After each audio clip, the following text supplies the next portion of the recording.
देवादिदेव महादेव व देवी सती यांच्या विवाहाला देवी सतीचे वडील दक्ष राजा यांचा विरोध होता, कारण दक्ष राजा हे देवादिदेव महादेवाला अजिबात पसंत करत नव्हते. परंतु त्यांच्या विरोधाला न जुमानता महादेव व देवी सती यांचा विवाह संपन्न झाला.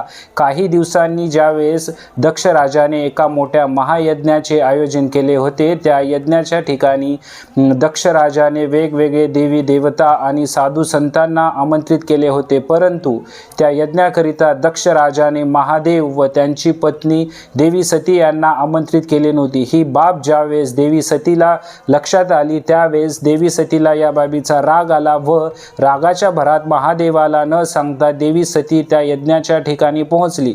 त्या यज्ञाच्या ठिकाणी पोहोचता तिचे वडील दक्ष राजा महादेवाचे अपमान करत असतात आणि टिंगलटवाळी करत असल्याचे तिच्या लक्षात येते.